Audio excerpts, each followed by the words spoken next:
இந்தியாவின் 6வது பிரதமராக பணியாற்றிய முன்னணி அரசியல் தலைவரான ராஜீவ்காந்தி அவர்களின் சரித்திரத்தை இன்றைய சான்றோர் சரித்திர நிகழ்ச்சியில் நினைவு கூறுவதில் பெருமை அடைகின்றோம். 1944ஆம் ஆண்டு ஆகஸ்ட் 20ஆம் தேதி அன்று ராஜீவ்காந்தி அவர்கள் பிறந்தார். 1984 முதல் 1989 வரை நாட்டின் பிரதமராக பொறுப்பு வகித்தார்.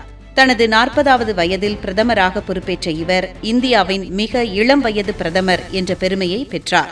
ராஜீவ்காந்தி அவர்கள் 1991ஆம் ஆண்டு மே மாதம் 21ஆம் தேதி காலமானார். இந்தியாவின் முன்னாள் பிரதமர் இந்திரா காந்தி மற்றும் பெரோஸ் காந்தி ஆகியோரின் மூத்த மகனாவார். டெராடூனில் உள்ள டூன் பள்ளியிலும் பின்னர் லண்டன் இம்பீரியர் கல்லூரி மற்றும் கேம்பிரிட்ஜ் பல்கலைக்கழகத்திலும் பயின்றார். அரசியலுக்கு வருவதற்கு முன்பு இந்தியன் ஏர்லைன்ஸில் வணிக ரீதியான விமான ஓட்டியாக பணியாற்றினார்.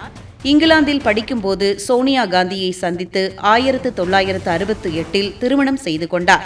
இவர்களுக்கு ராகுல் காந்தி, பிரியங்கா காந்தி என 2 பிள்ளைகள் உள்ளனர். 1980ஆம் ஆண்டில் அவரது தம்பி சஞ்சய் காந்தி விமான விபத்தில் இறந்ததைத் தொடர்ந்து இவர் அரசியலில் நுழைந்தார். 1981ஆம் ஆண்டு உத்தரப்பிரதேசத்தின் அமேதி தொகுதியில் போட்டியிட்டு முதன்முறையாக மக்களவை உறுப்பினரானார். 1984ஆம் ஆண்டு அக்டோபர் 31ஆம் தேதி அவரது தாயார் இந்திரா காந்தி படுகொலை செய்யப்பட்டதைத் தொடர்ந்து இந்தியாவின் பிரதமராக பொறுப்பேற்றார். இந்தியாவின் கணினி மற்றும் தொலைத்தொடர்பு துறையை நவீனமயமாக்கினார். சாம் பிட்ரோடாவின் ஆலோசனையுடன் கிராமப்புறங்களுக்கும் தொலைபேசி சேவைகளை கொண்டு சேர்க்க MTNL, VSNL போன்ற பொதுத்துறை நிறுவனங்களை உருவாக்கினார். இதன் காரணமாக இவர் இந்தியாவின் தகவல் தொழில்நுட்ப புரட்சியின் தந்தை என்று அழைக்கப்படுகிறார்.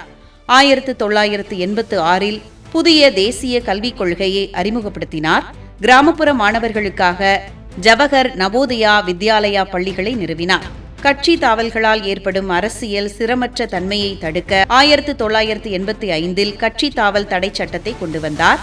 இந்தியாவின் இளைஞர்களுக்கு அதிக முக்கியத்துவம் அளிக்கும் வகையில் வாக்களிக்கும் வயதை 21இலிருந்து 18ஆக குறைத்தார். இந்தியாவின் மிக இளம் வயது பிரதமரான ராஜீவ்காந்தி அவர்களின் சரித்திரத்தை இன்றைய சான்றோர் சரித்திர நிகழ்ச்சியில் அறிந்து கொண்டதில் மிக்க மகிழ்ச்சி அடைகின்றோம்.